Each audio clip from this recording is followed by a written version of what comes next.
Are you trying to establish your brand as a thought leader? Start a podcast, invite industry experts to be guests on your show, and watch your brand become the prime resource for decision makers in your industry. Learn more at sweetfishmedia.com. You're listening to B2B Growth, a daily podcast for B2B leaders. We've interviewed names you've probably heard before, like Gary Vaynerchuk and Simon Sinek, but you've probably never heard from the majority of our guests. That's because the bulk of our interviews aren't with professional speakers and authors. Most of our guests are in the trenches leading sales and marketing teams. They're implementing strategy. They're experimenting with tactics. They're building the fastest growing B2B companies in the world. My name is James Carberry. I'm the founder of Sweetfish Media, a podcast agency for B2B brands, and I'm also one of the co-hosts of this show. When we're not interviewing sales and marketing leaders, you'll hear stories from behind the scenes of our own business. We'll share the ups and downs of our journey as we attempt to take over the world. Just kidding. Well, maybe. Let's get into the show. Hey everybody, Logan with Sweetfish here. Before we get straight into today's interview, I wanted to let you know about another podcast you might enjoy.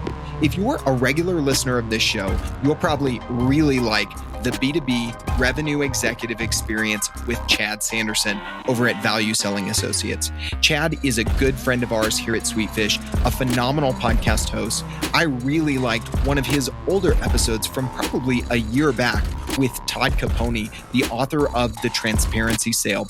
Great conversation about leveraging honesty, transparency, and a value-added approach in B2B sales. Check out the B2B Revenue Executive Experience with Chad Sanderson on Apple Podcasts or anywhere you do your listening. All right, now let's really get into the show. Welcome back to B2B Growth. I'm Logan Lyles with Sweetfish Media. Today is another episode in our Behind the Curtain series where we're unpacking some of the lessons learned in our own growth story, some of the things, the tactics and strategies that we're experimenting with in our own business. As usual, in our Behind the Curtain series, I'm joined by my good buddy, James Carberry. James, how you doing today, man? Oh, I am fantastic, my man. Awesome. We're going to be talking about creating contextual creative, especially for your paid media strategy. You know, folks who listen to this show regularly know that, we disagree a good bit with the quality over quantity argument when it comes to content, whether organic or paid. But at the same time, we're not saying that you should just do volume for volume's sake and you should let the quality go.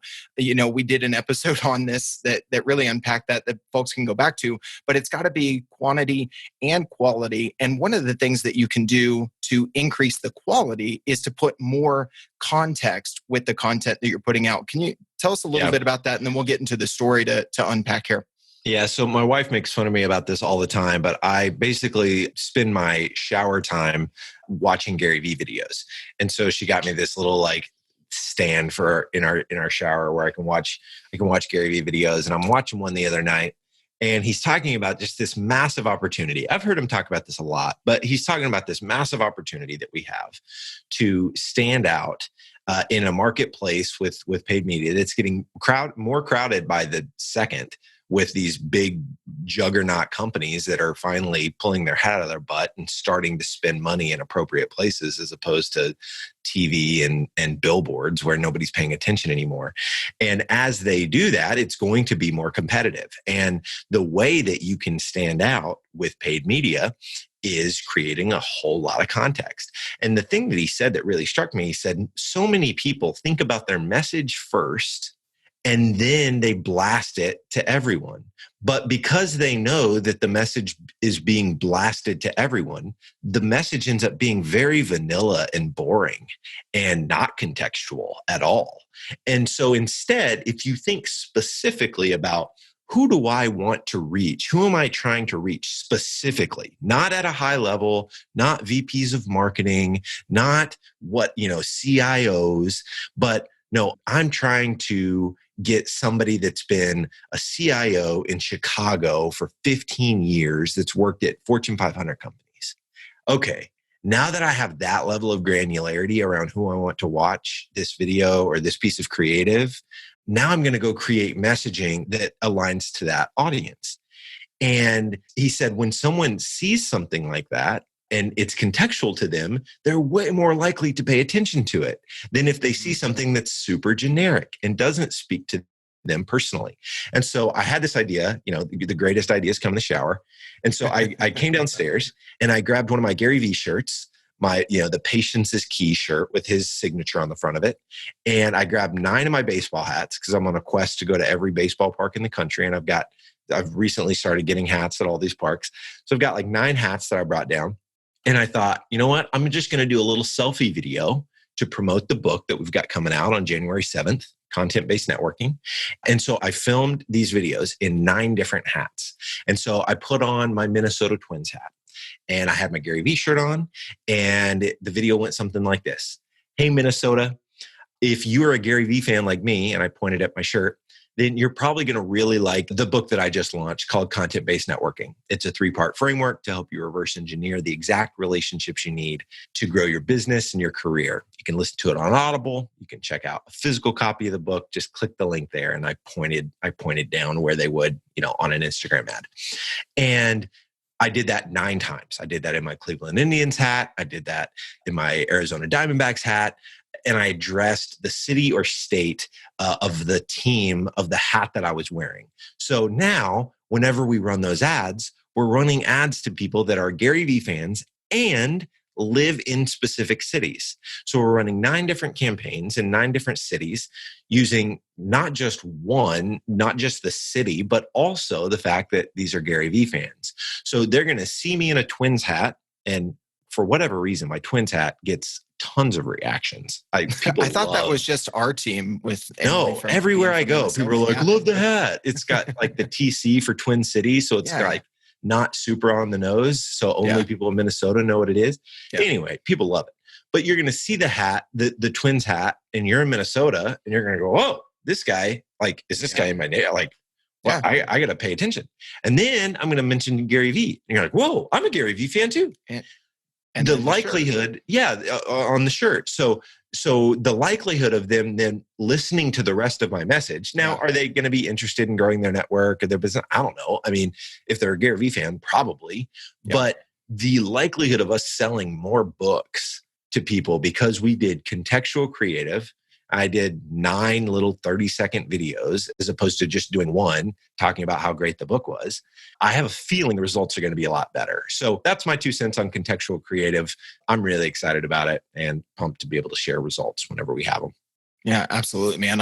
As you were sharing this with me the other night, I just thought, it was super smart, man. I mean, I love what you're doing, taking what Gary talks about, starting with the audience first and then the message. I mean, I have guests here on the show talk about, we have to start with our prospect in mind. And, I think we can rely a little bit too much on, this is the title we serve. Okay, we know a little bit about them, but going just a little bit deeper, even if it is just based on the city. And there are brands that have a lot more data at their fingertips than we do with some of their tech stack, to where you can go, even more granular, but taking the time to do it. A lot of folks hear Gary Vee talk about you need to be creating 100 pieces of content today. And they think that he's just, being hyperbolic there. He's just, throwing out a number to get people to do more.